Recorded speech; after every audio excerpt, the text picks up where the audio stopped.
Okay, that is a sexy song. Hey, everybody, welcome to Behind the Moon.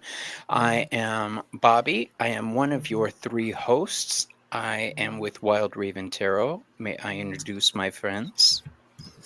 Hello, I'm Ramon from the Moon's Scarab channel. And I'm Selena from Essence of the Moon. Welcome, guys. Tonight, we are gathered to let Selena drive the bus. She is going to take us on a journey through Cemetery Magic Town, and we're going to see what happens there. Yeah.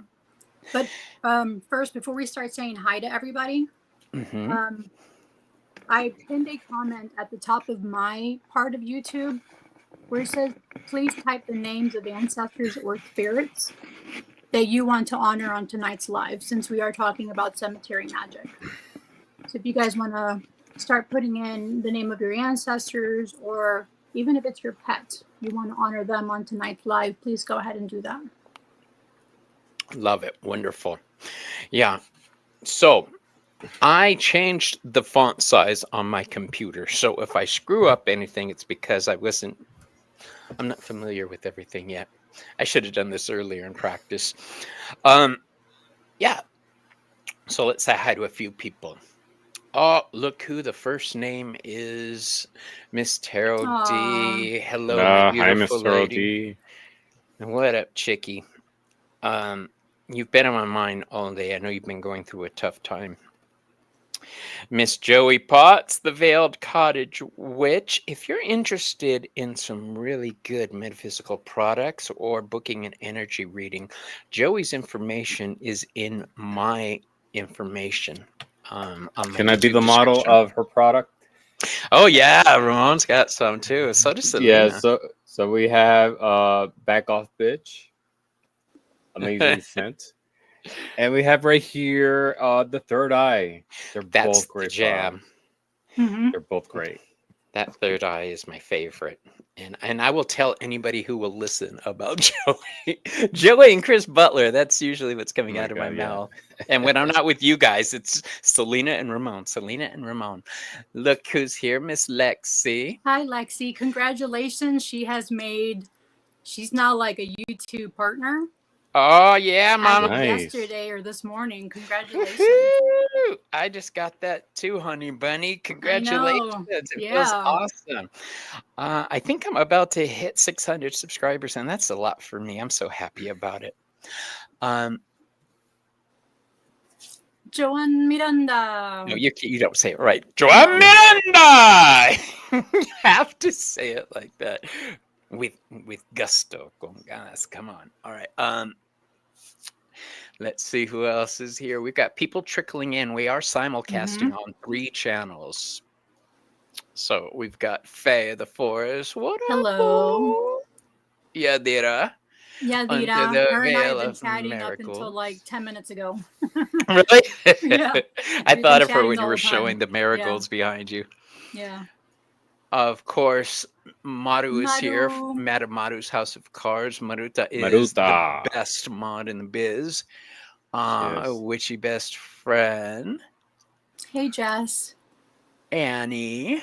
Oh, we got a full house tonight, you guys. Nice. Everybody wants to hear about the cemetery magic.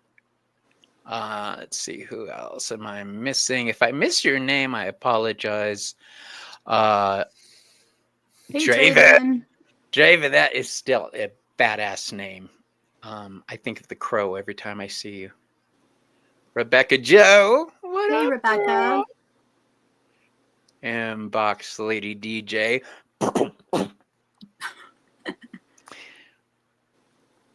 It's just like in Joan Miranda, you gotta say.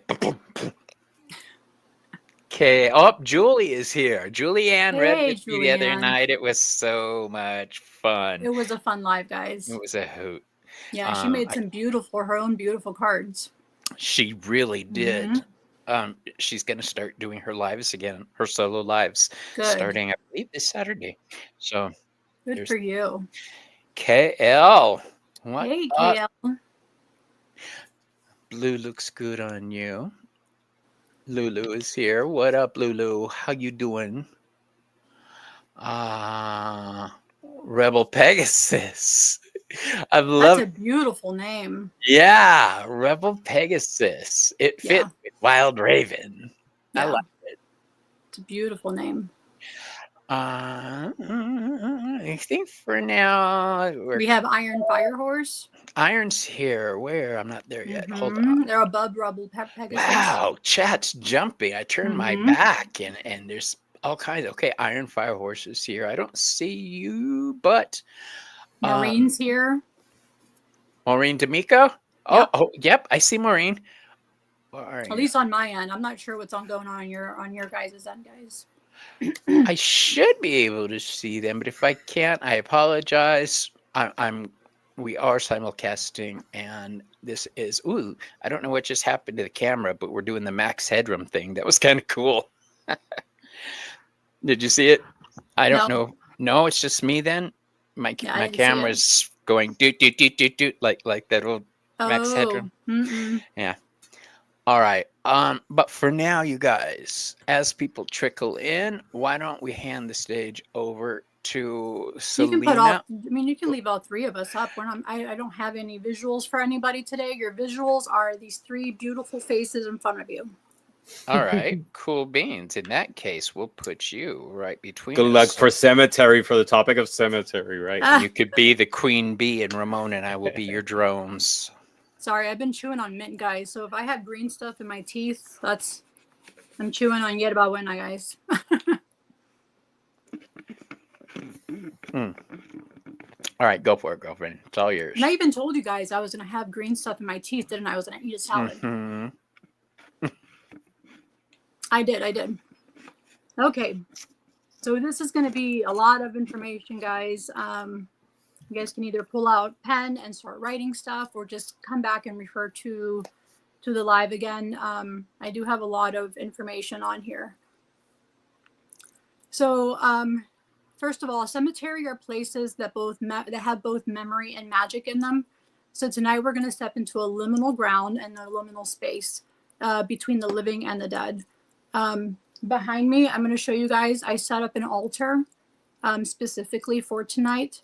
And just to kind of show you like what some of the offerings that you can give to someone who has, passed away, even to your pet. I mean, I offer dog food, like dry dog food for like Dia de los Muertos. So there's a lot of stuff that you can do for offerings, but I'm already getting ahead of myself.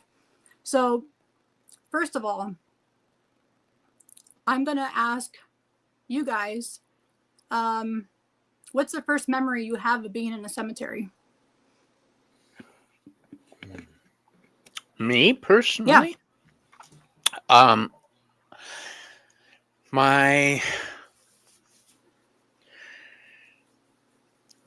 I think it was a family member's funeral. And how did that make you feel? Was it like dad's scary side? for you? It was scary. I remember being a kid. It was, I think, my dad's grandma. It was scary, and not because I was scared of the body or anything. I was scared of the church itself. It was, I wasn't raised Catholic. It was just a lot for my little shut-in brain. It was a lot. And funerals can be like overwhelming. Right. How about you, Ramon? I've seen cemeteries since I was a kid. My grandmother, her house was very close to one, and to go to school, I had to pass one every day, and I was like a place foreign to me because I never stepped inside of one. It was scary, but at the same time, I could feel like the energy and the power of it. And it wasn't until she passed away that I went to one. And I don't know. It felt even much more powerful going there, but at the same time, to me, it was like a historic place because walking by the tombs, I could see like names, years, and when they were born and died, and I would like make histories in my head, like how possibly was their life, how much their family suffered with their passing, or maybe not, or how rich lives they live, because some of them will live like very long time. Mhm. For to me, it was a place of energy, but also like memory, history. I don't know. It was like a combination of a lot of different things. Yeah, Beautiful, so beautiful too. Architecture, totally. Thank you so because much. a lot Yeah. of them. Mhm. Yeah, so for me, my first experience at a cemetery was my dad's funeral. I was 11 years old. Before that, I never really went to cemeteries. And I actually fainted during my dad's mass. So I didn't get to see where he was buried until after the fact, because my aunt and my grandmother took me in and they were giving me all these Mexican remedies to help wake me up, to help bring me back, is what they were saying. Mexican remedy, like a chancla upside the back of the head. No, like alcohol, like they would like rubbing Like salts, alcohol. like Yeah, the salts. Do the you rubbing guys alcohol. did you? I don't know if this was.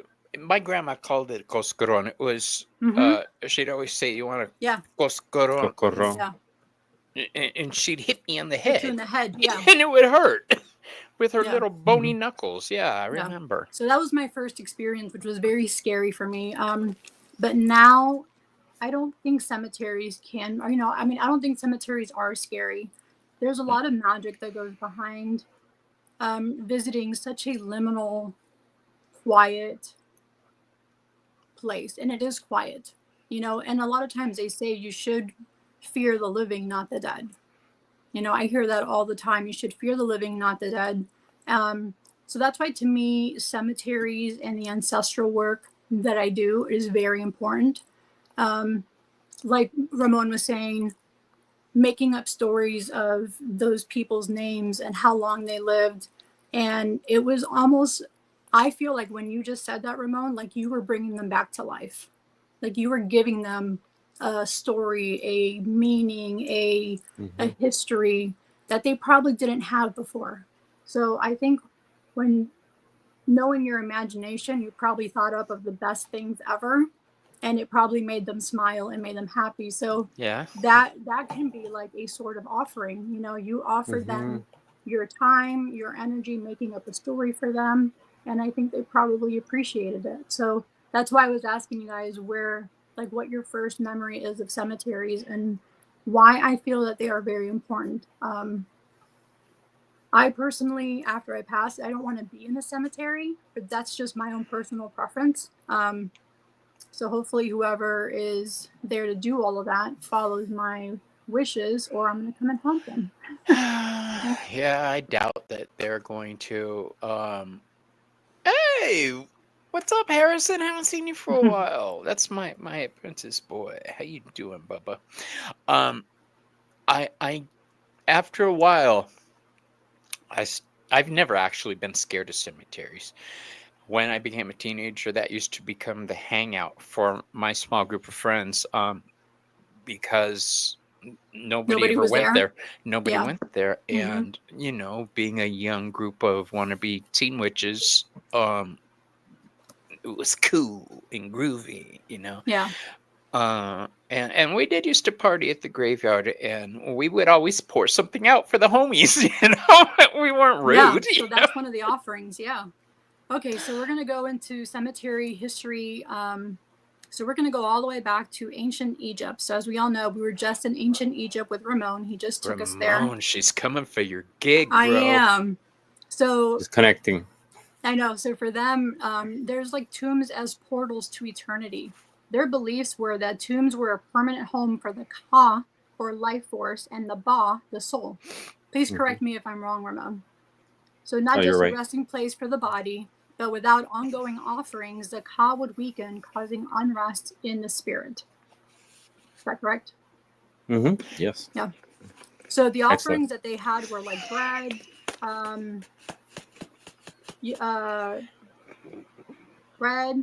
beer. Did they offer beer? A form of beer? Not that I heard of. Incense, flowers, carved tomb walls, and actually placed an offering table in the entrance. That sound right? Yeah, it sounds right. Yeah. Yeah, so the funerary text is the Book of Dead, which Ramon just recently talked about. And there was different amulets like the scarab, the Eye of Horus, were all buried with the dead for protection. Priests and family members performed opening of the mouth rituals in the necropolis to reawaken the senses of the spirit. Cemetery as sacred space, necropolises like Saqqara and Thebes, or Thebes, Thebes. were treated as living temples people visited to pray, ask for blessings, and seek for intercession of the dead. Perfect. So that's just a small little history to ancient Egypt. And if you want to know more about ancient Egypt, we Ask have Ramon. a couple episodes. Yeah, Astral Travel, a couple episodes behind. And there you'll see Ramon talking about Egypt. And although we are going to hit on Anubis later on. Yeah. So ancient Greece also, it's for necromancy and hero worship. The beliefs were the dead resided in Hades, but certain spirits, especially heroes, could influence the living. So like some of the cemetery practices were offering of honey and milk and wine and garlands at tombs. The hero shrines built over burial sites became places of magical petition. So they had oracles of the dead, where the actual sanctuaries where people performed rites to contact the underworld. Witches in Greek literature, like in the Odyssey, used grave offerings and blood sacrifices to summon shades. And Hecate, who is someone we're going to touch on later on, again, the Hecate worship often include offerings at crossroads near burial grounds. So cemeteries and magical gateways, tombs were seen as thresholds that you could speak to the dead there, and they could grant wisdom, protection, or revenge. So again, going into a cemetery, speaking to the dead, but we all know you don't have to go specifically to a cemetery to speak to the dead. You can do it in your living room. You can do it absolutely anywhere, at any time. But going to a cemetery does put you into that liminal space, in that different mindset, mentally and physically, where you can connect with them, if you'd like, easier. So in ancient Rome, they had two types of dead, and that was the manes, so the benevolent ancestral spirits, and the lemures, which are the restless or harmful spirits. Their festivals were Parentalia, which is February 13th through 21st. Family visited tombs while offering wine, garland, and food. Lemuria on May 9th, 11th, and 13th, the household would cast black beans over their shoulder to banish wandering ghosts, which I think is a really cool ceremony to have between Parentalia and Lemuria. So grave goods to ensure peace in the afterlife. Tomb inscriptions often doubled as protection spells, warning trespassers, and cemetery as communal space. Roman cemeteries were social sites during feast days with picnics and music to honor the dead, which is very similar to Dia de los Muertos, which is what I'm going to talk next about. But I'm wondering if we picked up that from the Romans. I'm just having a moment here thinking about that. Could be. Them having social festivities and feast days and picnics and music to honor the dead. I don't know. I think it might have been part of like human history, different cultures interacting. I mean, I think it's a lot of it has to do with the concept of life, and as an extension, the concept of death as an extension of life, and bringing those offerings still is sort of like bringing them sharing with them the life they had, but in a different plane. Yeah, beautiful. So pre-Hispanic Mesoamerica, and the beliefs were the death was a transition, not an ending. The soul traveled to specific realms like Mictlan, depending on the manner of death. So depending on how they died would be specifically what realm they would go to. The offerings for them would be food, water, obsidian blades, copal incense, and marigolds or the campisuchil to guide the spirits home. So I'm going to take a quick break here and kind of show you what I have going on behind me, which is very similar to what I have for the Mesoamerica or pre-Hispanic No, darn it. Where'd she go now? Oh, I'm trying to make her screen bigger so she could show us. There we go. There we go. So here I have some coffee. I always make them coffee. I have the pictures of my family that I have created of them. I have campisuchil right there with some roses. I have crystals. I have an obsidian skull, and I have a key, which Beautiful. for me is for Hecate. I also have a black candle that's burning for them. I have here I have Palo Santo. I don't have Popal with me. And we have some water, we have some garlic, we have some more crystals and tequila. I have Santa Muerte right there. I have some cigarros right here. And some dulces, because they love dulces.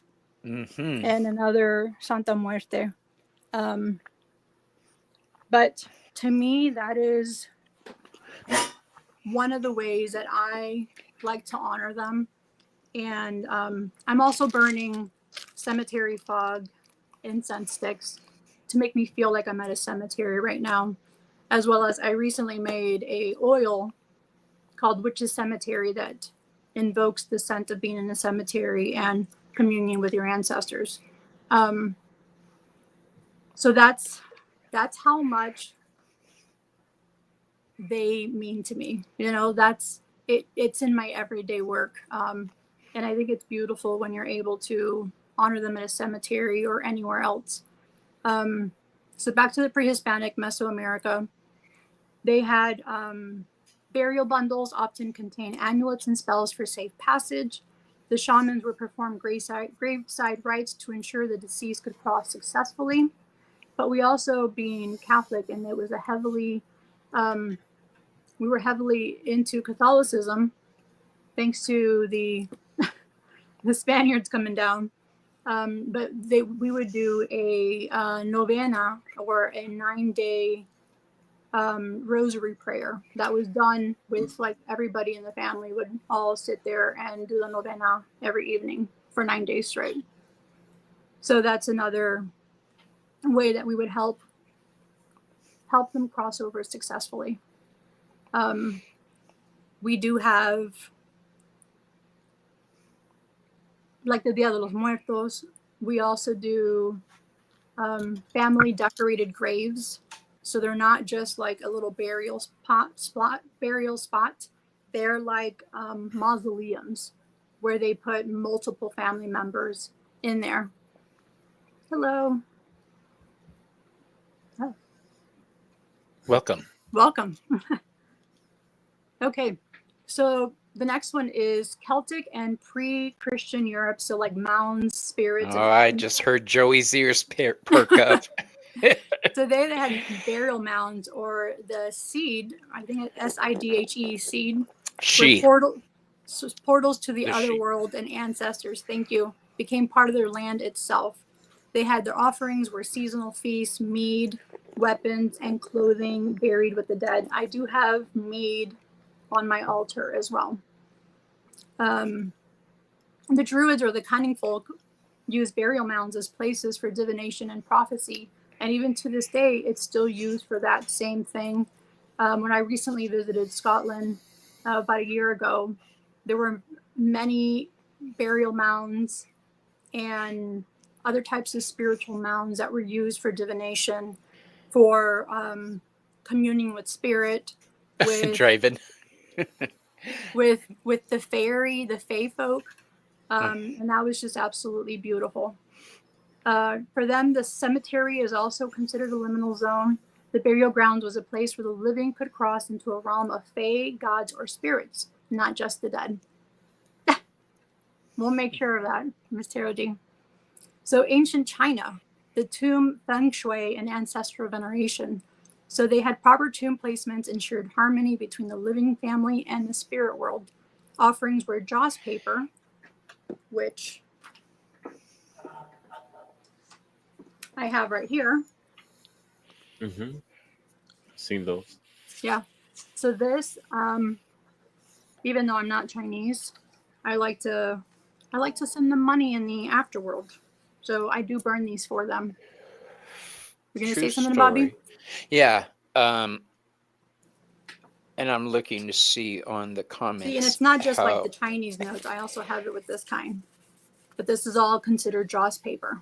my ex-wife is Chinese, and that is something her family did. Mm-hmm. Also, burning paper, like origami objects, to send to the afterlife.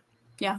Like if you wanted to send them, for instance, a camera, you'd make it out of paper, or something like that. You can buy them made out of paper and send them off like that. Oh, that's beautiful. So that's what I have. Back to you. Yeah, that's why I was watching the chat. Yeah, Mr. OD. You heard it right, ex-wife. We'll go into that another night. Oh, this is the first time y'all are hearing about it in the chat. Selena just mentioned it learned a about it couple times. recently. Yeah. At a different live he was doing, and I'm like, what? Yeah. It happens. So here, the ancestors were actively petitioned for blessings in business, health, and family matters. And I think we do that as well with our, I mean, at least in for my ancestors, I also petition them for specific parts, like for health, family matters, business, blessings, all of that stuff as well. So I think that's kind of like an overall blanket. That's a good question, Oh. Yadira. I don't Why know. not? I'm going to look into that. I'll find out. That's a very good question. Yeah. Okay, so how does this all affect modern witchcraft with cemetery blessings? So the offerings are considered as currency. Gifts keep the connection strong and maintain peace with the dead. For modern, we do personal letters, black candles, crystals, photographs, which is all of that you saw on my altar. That's kind of modern, but as well, I'm incorporating some of my old traditional stuff with my pre-Hispanic Mesoamerica traditions. Pouring water at a grave for libations, but not just necessarily water. You can also do their favorite beverage. For my dad, I would do his favorite brandy. I would pour brandy for him, and it didn't have to be at the cemetery because he's buried in Mexico and I'm up here. But I'd sit there and have a drink with him, or when I clean off their ancestral altar and I'm replacing their tequila, I have a drink myself and I say salud. Yep. So to me, they're still here with us. That's how I continuously see this type of cemetery work and cemetery magic. It can be here in your home, but it doesn't have to be in a cemetery, and they're always with you. So graves as portals. Many witches see cemeteries as liminal gateways, as we just mentioned earlier, or spirit realms. So how to honor them is leaving offerings, like we just talked about, with coins, rum, flowers. You can decide which spirits may approach you, ensuring respect and order. You can whisper your name and intentions to the gate before entering, asking permission, which I do that when I went to Scotland. Because there was a lot of old cemeteries, I did ask permission and leave an offering at the entrance. And then I also had a head covering. So that's another thing, using some type of protection when you are going into a cemetery. What do y'all do for protection for cemeteries when you guys enter? Obsidian grounding. I ground before I go into the cemetery, and actually I feel very comfortable in a cemetery now. My problem with cemeteries isn't the actual dead people or the ground or the ghosts or spirits or the gods or anything like that. It's the grief that I feel in the cemetery when I go in there. It's the leftover residual grief that I'm feeling in the ground. And there are times when I just allow myself to feel it. when I've been in cemeteries, to become part of it and share my grief with others. But when I first started feeling it, it was very scary. I didn't like it. I didn't want to be there. It's the same thing as being in Walmart. Too much emotion for me to handle. Yeah. So that's why I ground myself. I don't necessarily need protection. My guides are always with me. So, yeah. Ramon? Yeah, in my case, you know, before I walk in the cemetery, I ask for permission, and thank because I believe each tomb has their guardian. You know, so I'm very respectful. You know, coming in, I try not to cross over someone's tomb. If I have to, Oh, because yeah. physically I can, I ask for Yeah, permission. I try not to do that too. Yeah. I'm very respectful about, you know, I greet, you know, some of the tombs and the guardians as they go by, That's right, especially the Spirit. ones close to any tomb that I'm going to visit. If I have to remove something, I leave something behind. You know, if I have to take dirt, leaves, or something like that, I'll leave something behind. I was just going to say cemetery dirt. Yeah. Yeah. Oh, Yes. I would like to point And out, because I've said this before, after Ramon's done, remind me. Go for it. no, and you know, and at the end, thank them for allowing me to be there. I always carry with me my mano da sabache. This is not just for it's always keep this with me as protection. It's a jet hand, jet as the stone. It's a very ancient symbol and tradition that comes from the Etruscans, and then to the Romans, and from that through Spain, and that to Latin America. But it's a place of respect. You know, you have to honor and respect them, just like with the living. You know, these are still souls, and a lot of them are here still lingering for different reasons. And it's just being respectful when you go in as a place and going out. Yeah. So It's the same as going into someone's home. You're essentially now going into what is their spiritual home. exactly. It's the same thing as you're visiting someone's. You are respectful when you walk in, like take your shoes off. You know, there's a lot of things. You knock on the door to get permission to get let in. It's very similar. So kind of treat it the same way that you are visiting somebody's home, but for them, that's their spiritual home, or where their physical body now resides. What were you going to say, Yeah, Bobby? exactly. That's what it is. You know, like going to someone's home. Yeah. What I was going to say is not going to make me look good in anybody's eyes, most likely. But as a young man, I did have sex in the graveyard, and once actually. I did kiss a lot in the graveyard, but we did have sex there once. So,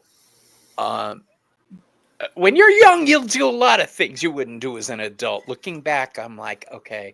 Yeah, I never did that. Yeah.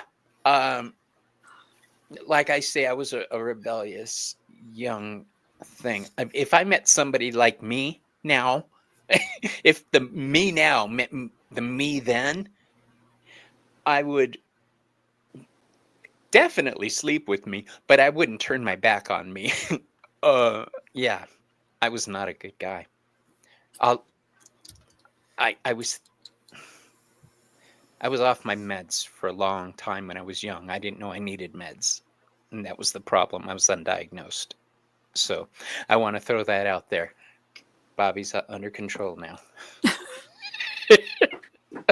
Bobby's medicated now. Bobby's medicated. And we're getting a medicated version of Bobby, guys. Yeah, I look back at some of the shit I did. I was violent. I wasn't just angry. I was violent. I got into a fight with a boyfriend once, and because I was always quiet, he assumed he could push me around a little bit, and I ended up beating him so bad I broke his arm. So no, I've been through my dark period, and that was long ago. We all been there. Yeah, We all done our we have. are still I'm stupid stuff. I'm And we will actually still be forgiving doing. myself. Yeah, I make all new mistakes now. It's all Mhm. brand new. It's kind of cool. That's funny. Well, thank you for that story time, Bobby. Rotten woman.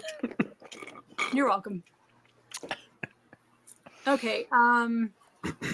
So different types of spirit communication practices that you can do at a cemetery is place 3 stones on a headstone, ask a question, and see if any fall during the ritual. Have y'all done anything like that? Or just leave coins on a cemetery, on a tombstone? Offerings. I think that's one of the most popular one that a lot of people do here in Philadelphia don't realize is going to Benjamin Franklin's tomb and dropping a penny. Really? Because he used to say a penny saved is a penny earned. And Yeah. if you go to visit his tomb in Center City, Philadelphia, it's all full of pennies. It's people like offering him a penny without realizing, What they're doing. something. They're doing cemetery magic.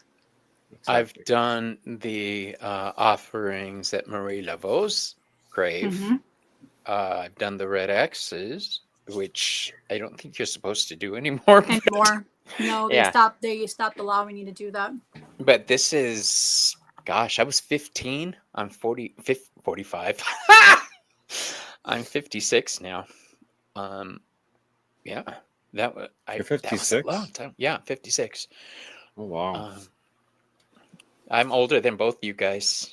I'm the old Yeah. one. You're definitely older than me. Yeah, and older than me. I'm You could much be- older than you. Not that much. Only 12 56 years. No. No, I'm For me. 52. Oh, okay. Yeah, Oh, for you. Yeah. you don't need to Yeah. say Selena. I'll be But 44. I think we do offerings in different ways. It's Mhm. like when we bring flowers to our deceased ones or someone we love. That's a way of offering. I think it's stopping by a tomb and taking the interest in reading about what you can gather from the life of the person, the name, the years they were born and died. That's an offering. You're offering your time right there, your interest. Have you guys ever made your own graveyard dirt? I have not. Well, out of mullein, patchouli, basil, and something else. Can't remember. Like a mock graveyard dirt. Yeah, it's more like an incense than true Oh. graveyard dirt. No, I've gone to the graveyard to get dirt for different things in the past. Mm-hmm. Yeah, Yeah. different organic But materials, there's leaves. a way dead to leaves or- respectfully do that too, like when you go to a cemetery to grab Okay, so the here's cemetery door. Go ahead. when I go to get actual cemetery dirt, and I haven't done this in gosh, 20 years. It was from the grave of somebody I knew, and I Mhm. asked respectfully. And I talked to them as I was doing it during a visit. Can I take some of this? Mhm. Told them what I wanted and the whole thing. You're how you right. I wanted to forgot use it all and about everything. that. Yeah. Yeah. Wow, I So forgot about that. you can do dirt. There's dirt for a lot of reasons. You can go to a bank and get bank dirt and use it for money spells. What a But good idea. But the cemetery one, you can use that to honor your family member that's passed away and just feel a little bit more grounded and closer with them because you are bringing physically some dirt with you, which is grounding, bringing that with you. So just as long as you do it respectfully and you get permission first, then it's okay. So since we're at offerings, I'm going to ask you guys this. If you were honored with an offering after passing, what would you want? I think we all know And I what already I'd gave want. y'all a head start with that. I think we all know what I would want. Ramon, I'll pass Go it ahead, over say to you. No, go ahead and say Yeah, go it, ahead. Bobby. Bring me some weed and a Chris. Well, you won't have to bring me my Chris Butler deck because it's gonna get buried with me. I'll need to have a way to communicate with everybody, so I'm bringing my cards with me. But yeah, bring me some weed. Let's even Miss Tarot D was like weed. Yeah, Lita said beer. Yeah. Ramon? For me, the best way to honor me if I pass away and people want to keep me in their memory is to leave a bowl of unsalted, unshelled peanuts in a park for the squirrels to eat. It's something that I really enjoy doing. You know, it's here on my patio. I leave every morning. Yeah. I leave a big bowl for my squirrels. If I go walking around the park, I always bring peanuts with me. So again, if I pass away and you want to like remember me or honor my memory, please bring a big bowl of peanuts Okay, for funny the story. squirrels. My uncle used to use squirrels in an insult when somebody was driving too slow in front of him. He was gay, and he'd say, "Come on, honey, throw the squirrel another peanut," and it just made me laugh every I time when I love was a that. little kid. Yeah. Yeah. Yeah, So- you'll be doing something good because you'll be bringing Yeah. some nurturing to nature. You're giving back to nature. Yeah, and that And- reminded me of your Japanese, your Japanese tree that you did like a video The on. cherry blossom. Yeah, Yeah, because you had That was- the thing there for the squirrels, and it when you said that backstage, it made me smile because it reminded me of that video, which is a beautiful video. Yes. What Thank is you. it? Yeah, Cherry blossom pink and apple blossom white, or cherry blossom white and apple blossom pink. It's a song have- that used to be real popular. Yeah, I have a cherry blossom tree on my patio, and Mhm. once a year it blooms. It looks beautiful for a whole week, and then it's a crazy mess of like pink. The I remember patio you saying turns that in the pink. video. Yeah, and then quickly it turns green, and Must be beautiful though. it's beautiful at first, but then it gets like really messy, And horribly I'm sure your messy. dogs get into it, right? Yes, but then it Aw. turns green, and it becomes like the place of living for squirrels and birds because I feed the birds too, and I Aw, take so Joey. much pleasure in feeding every morning birds and Mhm. squirrels. Yeah. I want to answer somebody's question a while back. They asked what's graveyard dirt for. Actual graveyard dirt can be used in a lot of different spells. It depends on what you're using it for. But And whose dirt you grabbed? yeah, what I'm talking about with the herbs graveyard dirt, that's more along the lines for protection and boundaries and things like that. Mhm. Yeah, Nice. that's it. So for me, it would be that Six of Pentacles moment where you would give to someone else. When I'm in a drive-through or a Starbucks drive-through or anything like that, I like to pay for the car behind me. I do that sometimes, or I Mhm. haven't in a while, but Yeah. I used So I to. like to do that. I also, with my kids when they were younger, we would go to a soup kitchen on Christmas morning. They couldn't open any gifts until they came back, and they would, we would be of service to the homeless. And my kids at first hated it, but then after we got home, they would be more grateful and appreciative of the gifts they do have, of the clothing That's they awesome. have. So to me, it was not only giving back to the community, but it was also, I feel like it was a lesson that my kids had to learn. So for me, it's the Six of Pentacles. It's giving to somebody else in my honor. Like I know that would probably be Miss Tarot D, because she's always donate to my favorite charity. I Yeah. think she's the same way. If you really wanted to honor me, and I was being selfless here, it would be to inspire others. You've heard me say repeatedly that we're all a spark from Hecate's torches. So ignite that fire in other people. It's one of the reasons I called you guys to do this show with me. And part of the reason you said yes is so that we could ignite that spark in other people. It's something we all agree is very important. I don't know why I said yes. I know, right? Dumbass. You're mine now. I'm joking, guys. I'm joking. I think my guides inside were like, yes, like they were jumping up for joy, excited for that. Yeah. So, yeah. I lost my, okay, cemetery plants and herbs, since you were talking about cemetery dirt. So there's a Yule, which is linked to immortality, planted in graveyards to guard the dead. So that's the Yule tree, the yew tree. Yew tree. Yew tree is Thank you. dedicated to the goddess Hecate, Mhm. and it is also so poisonous that you can't make things out of it. Correct. Yeah. And then there's a cypress, which is sacred to Hades in the underworld. Mm-hmm. And wormwood, used for necromancy, vision work, and summoning. Rosemary for remembrance and purification of graves, which is also an offering that I give my ancestors. I give them rosemary. And then mugwort. It smells so good. And then mugwort is a gateway herb for spirit walking and dream communion. As you guys can see, I have a bunch of bundles of mugwort hanging back there. My favorite thing to use mugwort is, well, two favorite things. Number one is dream pillows. I love using it in dream pillows because I have trouble dreaming. And when I do, it's usually bad dreams. So I have to really try to remember my dreams. The other is Joey taught me how to pinch up a little bit into my weed and smoke it, and opens up that third eye chakra for you.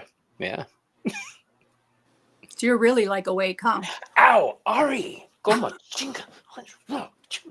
She's sitting over here. She's been wrestling with my hand for a couple minutes now, and she nailed my pinky. You're okay. Okay, so there's also like wish fulfillment. I missed this part. Leave a petition paper under a rock on a grave overnight and then burn it the next day. So that's another way to use cemetery magic. You can make a wish out of that. Threshold ritual is using crossroads inside cemeteries for major life transitions, shadow work, banishments, and releasing. Crossroads are also for Hecate. So a crossroad in a cemetery is extra special because I feel like it has like that extra oomph to it, that extra power and magic to it, which is very sacred to Hecate. Crossroads are sacred to Hecate because they're liminal spaces in themselves. They are between spaces. You have a choice. You could go in either direction. So she's right. When you get one of those in a graveyard, rock on, Bubba. Yeah. Take advantage of that. And then there's ritual times that you can do any type of cemetery magic. So, of course, midnight, you can do deep necromancy or contact with the restless spirits. At dawn, honoring ancestors and peaceful blessings. During Halloween, Samhain, Day of the Dead, veil thinning, ancestral feast, and graveyard vigils, which I feel like we all do that. And then the dark moon, which is coming up this weekend, is shadow work and banishment with cemetery spirits. So the dark moon is shadow, banishing, releasing, and the full moon is illumination, guidance, and celebration. I'd like to point something out about releasing. Sure. I've thought to say this to you guys before, and I never have. In order to release something, you have to understand what you're releasing, which means you have to look at what you're releasing. Shadow work involves facing what you don't want to face. Yeah. You can't release it until you could identify it. So you need to face it, look at it, no matter how painful, no matter how ugly. And if you need help to do that, then by all means, seek out some help. But know that you're not going to have very much luck releasing something until you're able to identify it and face it.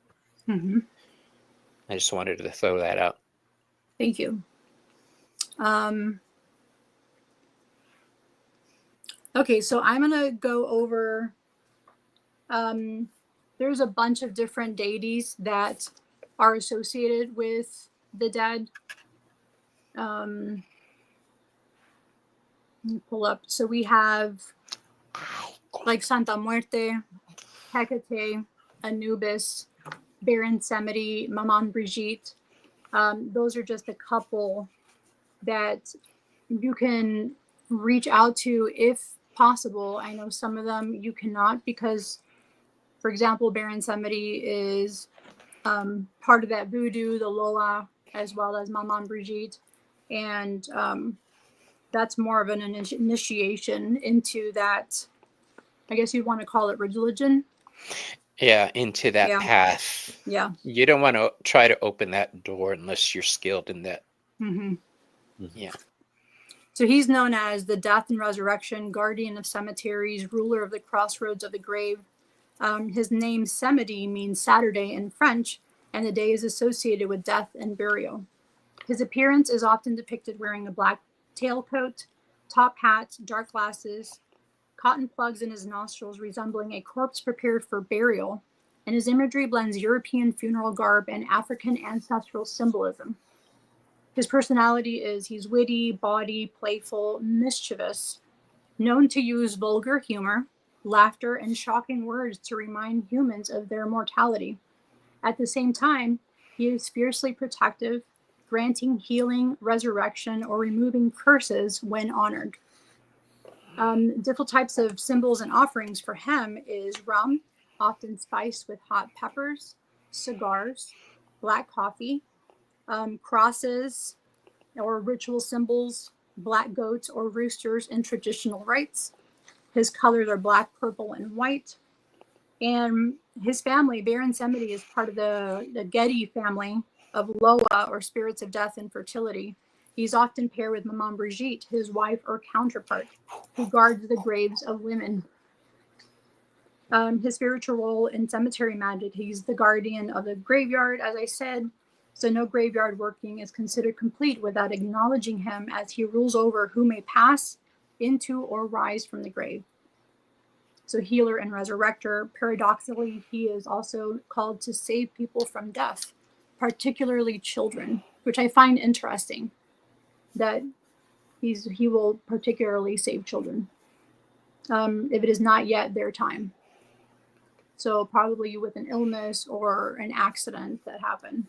Beautiful. He's also a justice bringer. He punishes the unjust and can send spirits of the dead to protect, curse, or guide.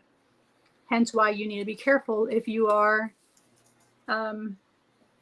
planning on opening that coffin door, per se. Speaking of coffin doors. Yeah. I know you can't see, but they got the cutest little coffin Oh, gauges. I like that. Yeah. Mm-hmm. That's cute. He's also known as a trickster lord of the graveyard, half clown, half death guide, who both laughs at mortality and protects the soul of the dead. He balances Santa Muerte's motherly presence and Maman Brigitte's fiery justice with raw, irrelevant power. So Maman Brigitte, she is also is at the Iwa spirit of death, justice, and protection, the guardian of cemeteries, especially the graves of women.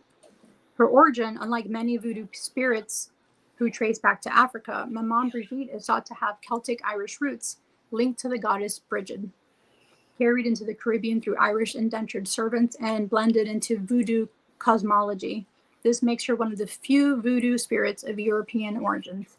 I actually dressed up as her for Halloween last year. Yeah. A lot of people get confused because she's depicted as being white, whereas all the other Loa are black. Dark. Or darker skin. Yeah, Joey, that's my girl. She's associated with the goddess Brigid. Brigid, yeah. Yeah. Hence the name Brigitte. Brigitte. So she is the wife partner of Baron Samedi, as we just said, and they rule over the Getty spirits, the family of death and fertility. Her symbols and appearances colors are black, purple, and sometimes red. Her animal is a black rooster. Her symbols are crosses, cemetery graves, hot peppers, rum spiced with chili, so very similar to Baron Samedi. She is often envisioned as strong, outspoken women, fiery, protective, and unafraid to curse or heal.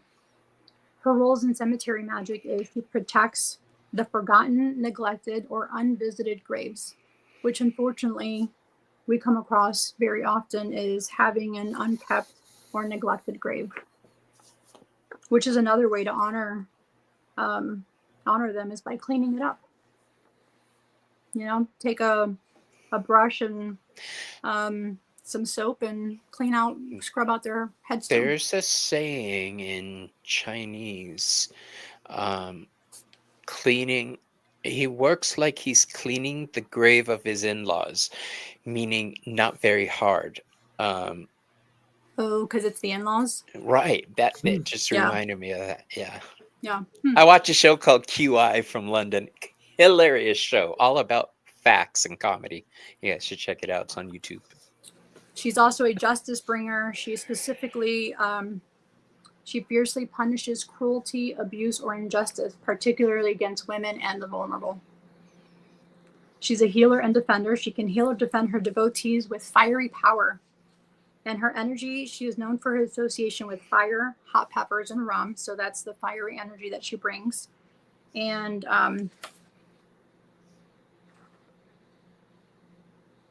okay, Santa Muerte. Woohoo! I know. So I'm sure y'all have heard us many times talk about Santa Muerte here, but we're going to quickly go over some more information on her again, or just a little blurb again. So she is a folk saint venerated primarily in Mexico and across the Americas. She is not a Catholic saint recognized by the church, but rather a powerful folk spiritual figure who embodies death itself, not as an enemy, but as a sacred, neutral, and just the force. Her appearance usually shown. Let's get this one.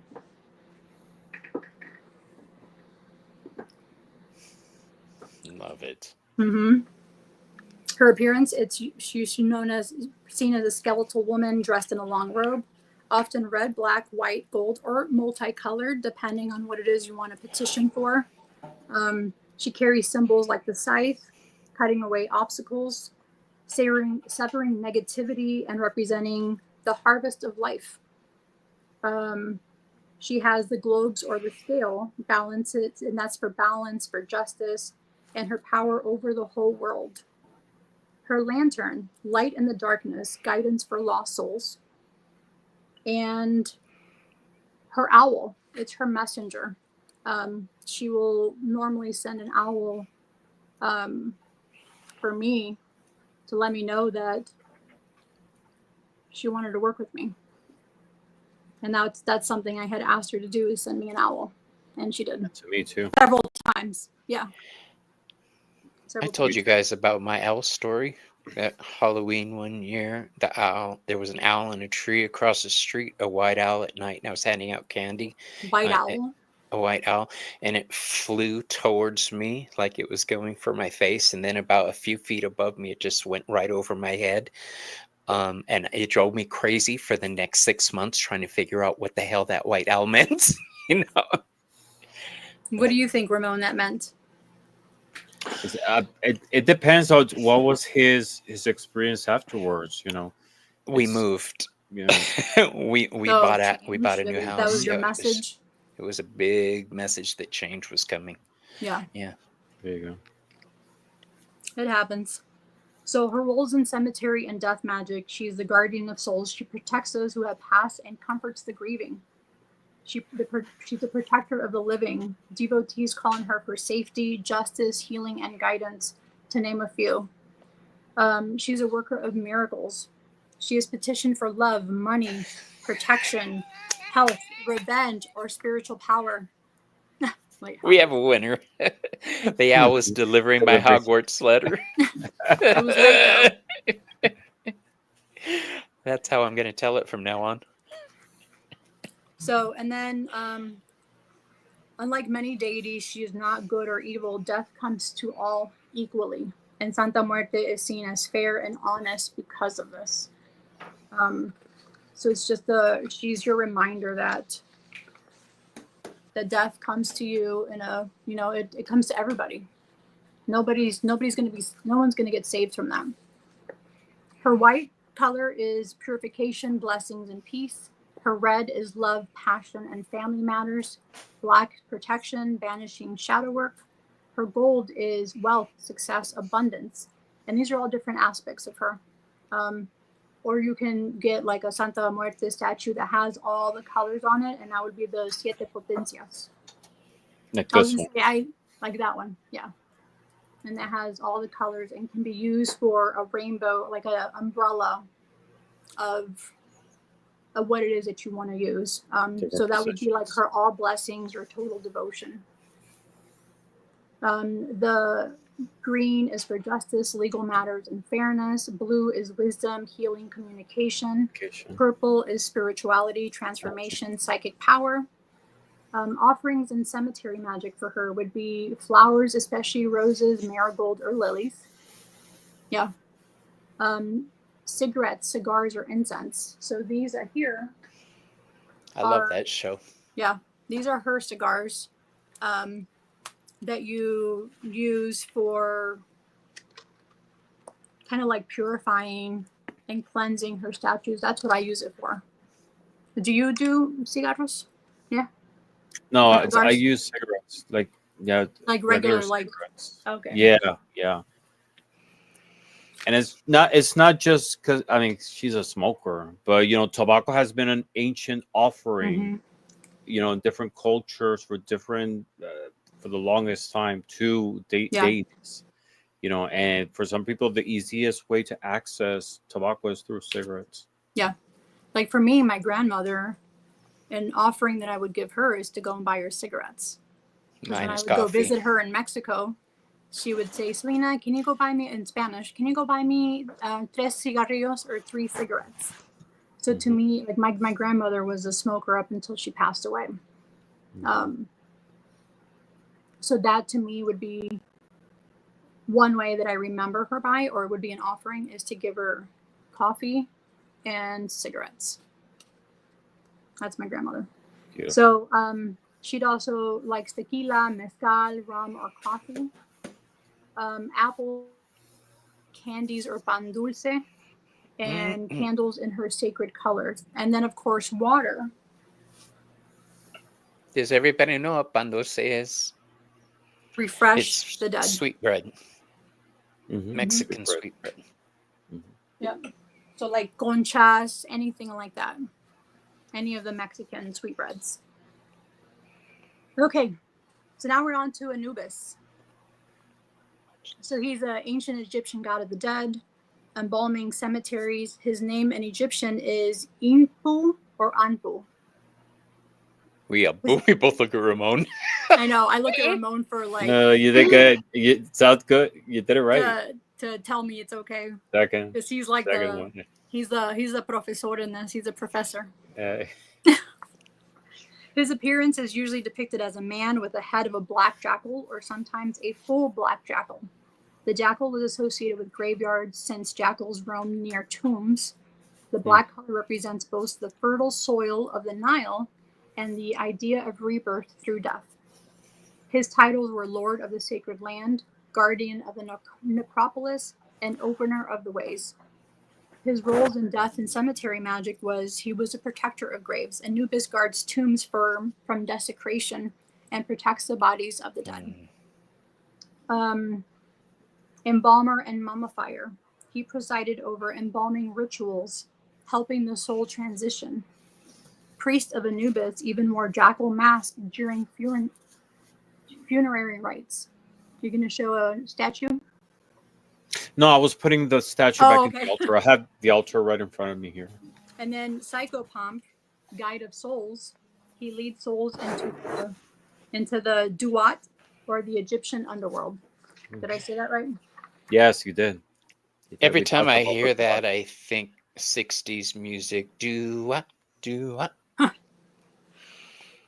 And the balanced heart means the soul can move forward, and if not, it's devoured. So that is, it was like that balancing of weighing your heart up against a feather to see if you were going to be eternally screwed.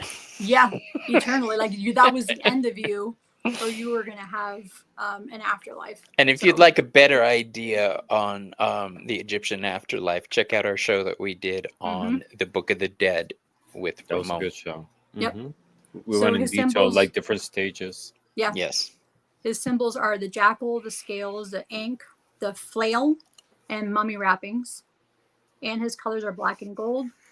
And he has different types of offerings like bread, water, incense, specifically frankincense and myrrh, candles, and sometimes figs or dates. When calling on Anubis, you're invoking protection, guidance, and safe passage for spirits. He is especially powerful if you're doing work to communicate with the dead, collect graveyard dirt respectfully, and then honor the ancestors. That's my little girl Aria, J-Cat lady. Mm-hmm. And last but not least, we have Hecate.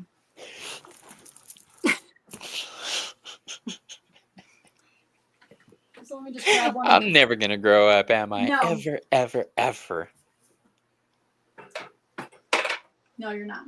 And for anybody who's new on this planet, I'm a follower of Hecate and Hermes. Yep, and I'm a devotee of Hecate and Santa Muerte. So here we have Hecate. That's the statue I have. I love that statue. And then there's her strophalos. Mm-hmm. So she is a Greek goddess with roots possibly older than the Olympian pantheon. Some scholars link her to Thracian or Anatolian traditions. Her domains are Crossroads Cemetery, Witchcraft, Ghost, Necromancy, Night, and Liminal Spaces, which is why she's great to use also for cemeteries. Her epithets are, I can't pronounce these. I'm going to say key bearer. Barucos. Oh, no. Klidokos. Kleidukos. And Phosphoros, Lightbringer. The Underworld, Chthoniya. Mm-hmm. And then Propylia, before the gate. Propylea, yeah. Propylea, before the gate. Her appearance often shown holding torches. So as you see, she has torches. Keys are accompanied by hounds. Here you'll see the hounds. There's usually keys on here too. You'll see like a skull down here. Yeah. Sometimes depicted in a triple form. So the maiden mother crone, and symbolizing her ability to see past, present, and future. Her roles in cemetery and death magic is guardian of the thresholds. She rules the places in between, especially crossroads and graveyards. Protector of the dead. She walks with the restless spirits and ensures safe passages. Companion of witches. Known as a witch queen, Hecate has long been invoked for necromancy, divination, and spirit work. And that is when she came into my life, is when I was working on my witchcraft. That's how she originally came in 9 years ago, maybe 8 years ago. And that's how I knew her then, is I knew her as a witch queen, someone who would help and guide the witches. Torchbearer, she lights the ways for those moving through darkness, whether souls of the dead or living practitioners entering shadowed places, symbols, and offerings. Again, her symbols are torches, keys, dogs, snakes, and crescent moon. The snakes is for the transformational part. Her colors are black, deep red, silver, sometimes saffron. Saffron's also an offering for her. I do have saffron specifically as an offering that I do give her when I'm petitioning for specific things. Saffron is one of the most expensive herbs. Mhm. It is. Yeah. Because There's it's been so wars hard to harvest. fought for saffron. Yeah. Yeah. So when I it's want sacred something to like Hermes, really, too. but even then I don't know about you guys, but working with the deities, I've never really asked for anything. To No. me, it's just offerings. Like I'm just, to me, I feel like it's If I like ask I'm their for child, something, yeah, know? if I ask for something, it's more along the lines of grant me the power to obtain this, or Mhm. aid me in my quest to Correct. do this, Yeah. bolster Or my like strength. help me with my practice, but it's Yeah. not to like gain immense power, or No, that just comes naturally. yeah, but I've never really like asked for anything. To me, it was just an honor to have them with me and then to give them the offerings was just something I naturally wanted to do for them. I You do know? ask. You know, You do? I ask. Oh yeah, Santa Muerta. I ask her every morning and every night. I talk to her, Mm-hmm. and throughout the day, you know, and I ask for protection to guide me. Oh yeah. To remove paths from, you know, obstacles from my path during that Allow me day, to to shine. protect my family, to protect my property at work. I ask for specific things. Yes, you know, I have that relationship with her, and she always delivers. Yeah. So, I I feel like do I don't ask have for that things. Don't relationship get me yet. wrong. Mhm. I have asked my gods for things in the past. There are things like my husband's health, my health, Mhm. making sure I have a roof over my head.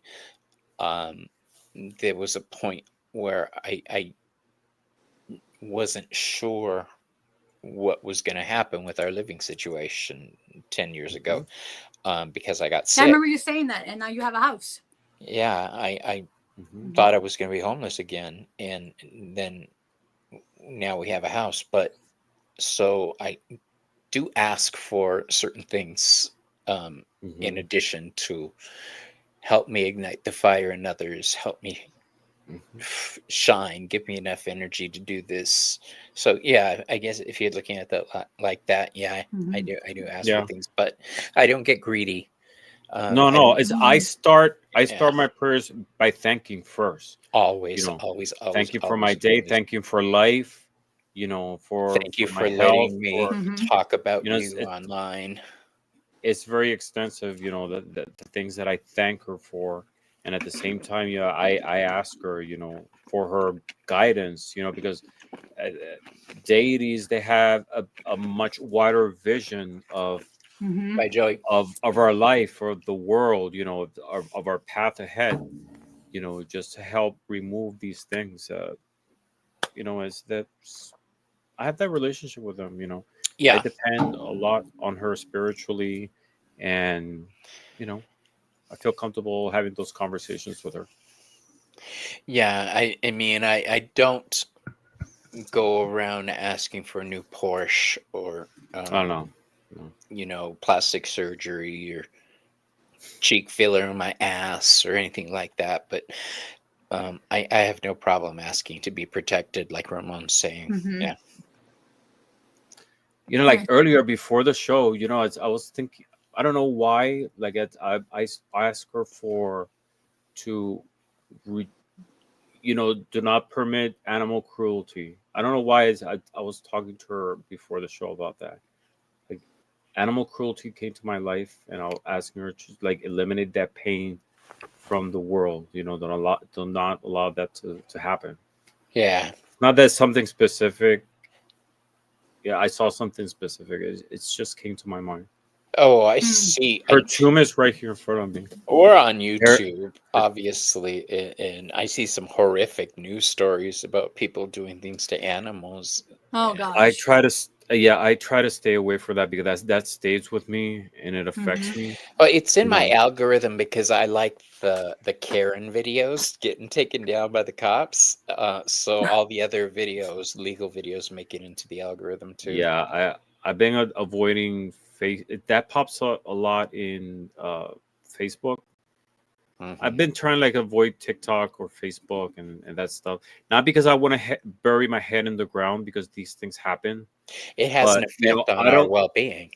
It does, you know, and if I had the power of directly taking action in a situation, I Mhm. wouldn't mind. But that's something that I might be powerless of doing something, Yeah. and you know, I just try to I pray for these things to get to disappear, basically. Yeah.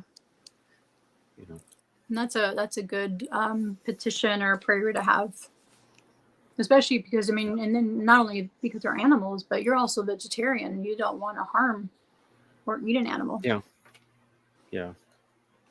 So, It's um, more the suffering aspect, you know. yeah, correct.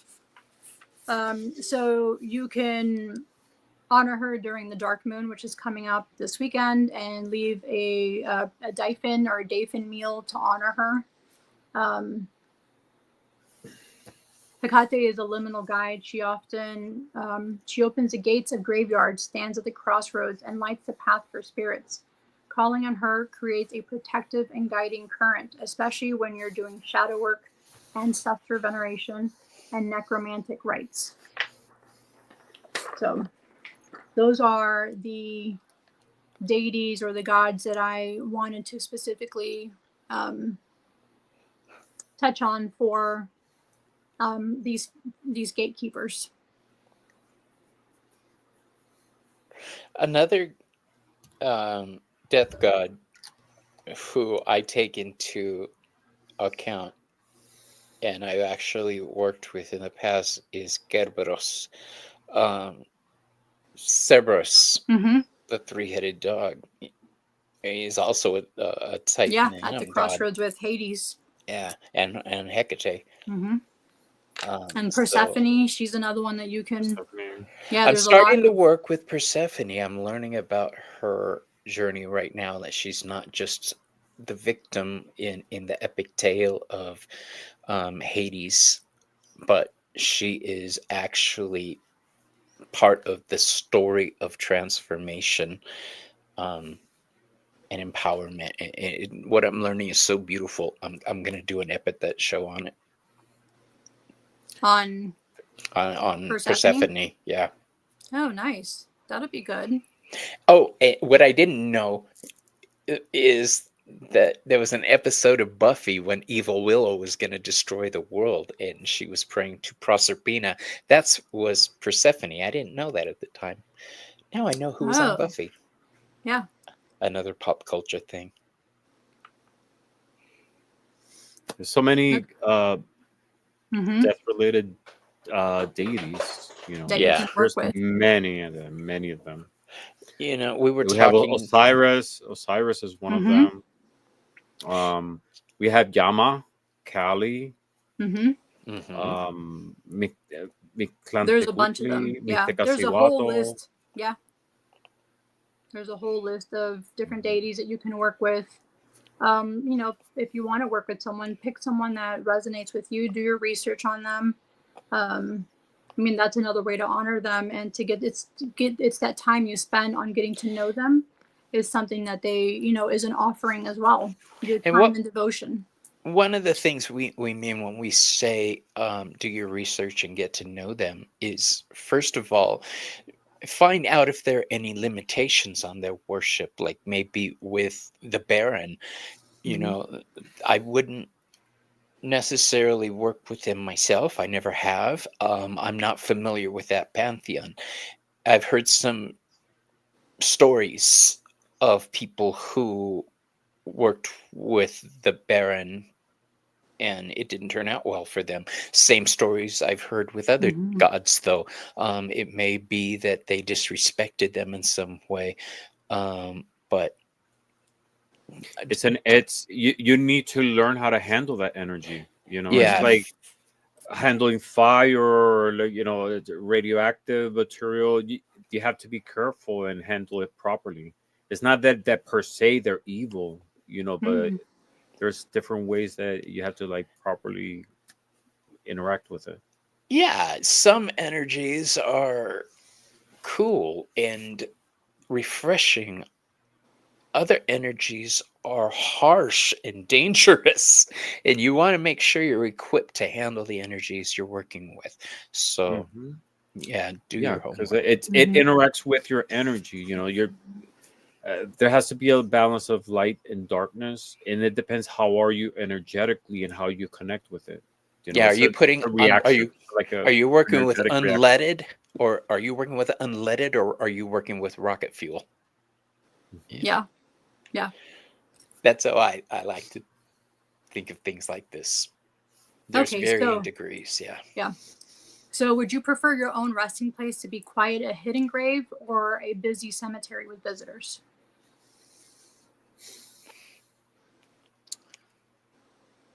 Honestly, I've never seen myself being buried. It's like, honestly, I'm never gonna die. Ramon's gonna live forever. No, I would like to. I don't know, maybe cremated and thrown in nature. Like I've never seen myself being at a resting place per se. Maybe like a physical thing, like a cemetery or a tomb. You know, more Yeah. like scattered in a park or Me somewhere too. in nature. Only because the graves get forgotten. And like right now, I see it as my dad's in Mexico and I can't visit where he's buried because I can't just hop on the plane and fly to Mexico whenever I feel like it. Mm. So, you, Bobby? Rephrase the question for me. Say it again. Would you prefer your own resting place to be a quiet, Okay. hidden grave or a busy cemetery with visitors? And here's the thing. As it's in my will right now, I'm to be cremated and spread over the ocean. But I'm changing that to a grave. You don't want to swim with the fishies? No, because nobody ever goes out there. I live in the desert. What I would like to do is have a structure type thing, and on it saying I was expecting a pyramid, or ring bell for your headstone can be shaped like a pyramid. Yeah, or ring bell for service, or damn, I thought it was a cold, or something like that. But yeah, I want to be able to have a space on land, and I would Maybe like like a park bench.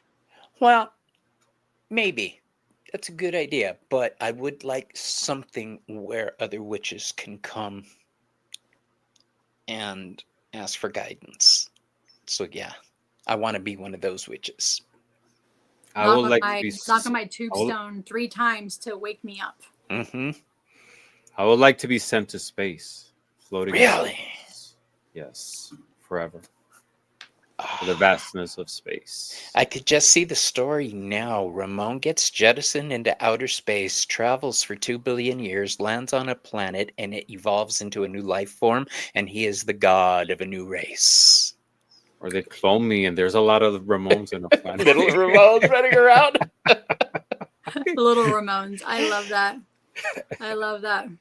Okay, so that is the finale of our show, guys. I would like to say all of the names that were put into our chat.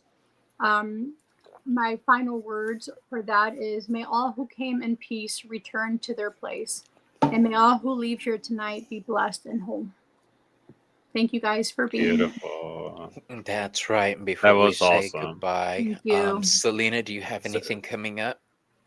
Tomorrow I'm going to the Ren Fair with Star the Wild Witch. Really? I am. So there's like some type of I guess you can't really record there. You can record, but not like performers.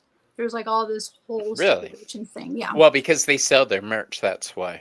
Yeah. So so I'm gonna if try you see some people there called Hey Nunny Nunny, tell her this dude in Arizona told me you guys would be hilarious, and check their show out. Hey Nunny Nunny. So that's funny. So yeah, that's on Saturday. I'm gonna do that.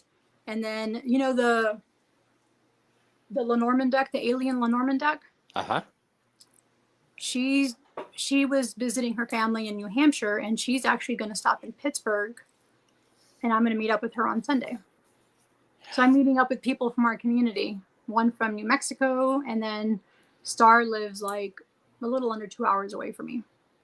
And we're going to meet up at a Ren Fair, which is like a halfway point for both of us. So yeah, that's what's going on for me this weekend. Yeah, I used to go to the Ren Fair all the time. The Dead Bob show. I love the Ren Fair. I would. All my clients were Ren Fair related. So, Ramon, what do you have coming up? I have a quiet week because I'm, busy with a lot of work and personal readings. I'm trying to finish editing the video of the interview I had with Michael Auger. It's very complex editing because there's a lot of imagery involved in it. But I'm looking forward to have it done hopefully by the end of this week. And he's a creator of the El Santo Tarot. El Santo Tarot. Oh my God, that interview was amazing. Such a good deck. And the interview was amazing because we went in depth with about all the different symbols, all the That's 100 layers of cards. me. Yes, yes, and it's not only tarot, but he incorporated zodiac. He expanded his major arcana. Mhm. He added the seven virtues. Yep. He Ophiuchus. rescued like a lot of Yeah. He rescued like and resurfaced a lot of like old symbols into one deck, Mhm. which is amazing. It's And a we talked wonderful in deck, depth. guys. Yeah, wonderful deck. If you guys want to purchase it, it's Alcento Tarot. It's such a great deck, and the creator of the deck is a super nice person to chat with. Fantastic. Oh yeah. Very kind, very How do you spell that, appreciative. Selena Alcento? ALL CENTO. Mm-hmm. Like cento, like cien, like 100. Yeah. Cento. Oh. Mhm. Oh, there's. And it's a US Games deck. Okay, cool beans. I love symbolism Mhm. that goes outside. It's such a great deck. The regular thing. And as for me, I'll be joining Sherry on Saturday night, Voices from the Swamp, for the Slumber Party, and I believe that starts at 10 Eastern. Is that right, 11. you guys? 11 Mhm. Eastern? Yeah, it's always Your very party late for this us. weekend. We're Yeah, gonna party this weekend with Sherry.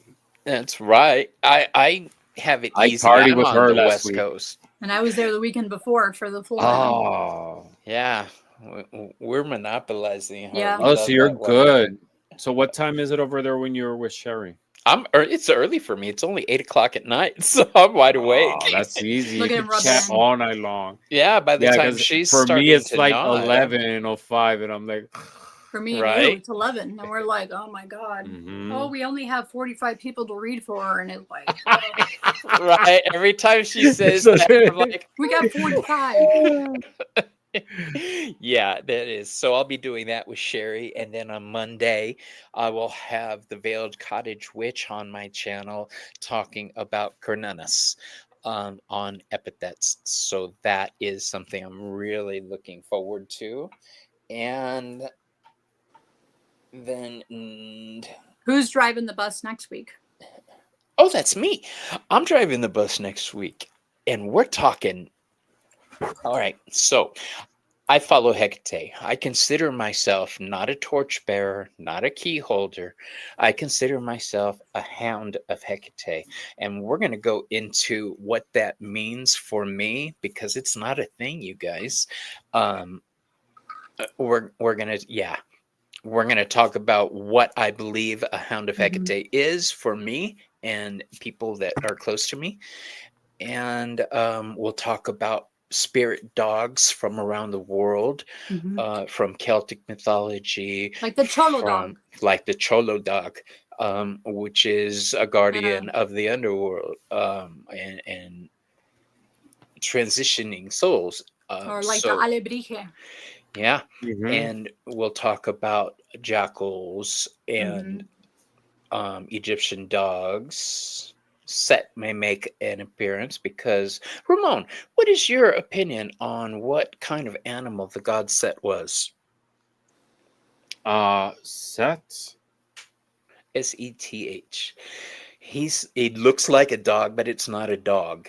And I thought he was a dog. no, Yeah. nobody can know what it means. Or nobody can figure out what it means. There's a lot of debate that it may be an animal that's no longer in existence.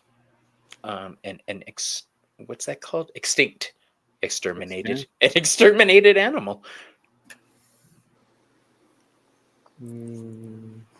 So he wasn't associated Fascinating with case. Look, Set is an ancient Egyptian religion, and it's a fascinating case because, unlike Horus, the falcon, Thoth, the ibis, or Anubis, the jackal, Set is not tied to any ordinary animal. Instead, he is represented by the mysterious Set animal, sometimes called the Shah, a creature that doesn't match any known species. There we That's go. interesting. Right? So he's not any single real world animal. Yeah. It's thought the Set animals, unique ancient and modern thinkers have compared Set to various creatures: a donkey, an anteater, a fennec jock, a fox or jackal, or an okapi or giraffe relative, but none fits perfectly. Huh. Right? Interesting. It bears looking into, my Egyptian brother. This falls into That- your category. Yes, you got me there. We set Ramon off on something. All right. Very nice. So yes, that's what I got coming Interesting up. topic to investigate. Hmm. To come. For a future show. That's my function in Stay life, is tuned, to stay inspire tuned. people. Yeah. All right, Stay everybody. I tuned. want to thank everyone for joining us Yeah, tonight. thank you. You have all been fantastic. Just remember, everybody, please be good to each other and take care of one another. Okay. We'll Yep. see you on the next show. Bye-bye. Love you guys.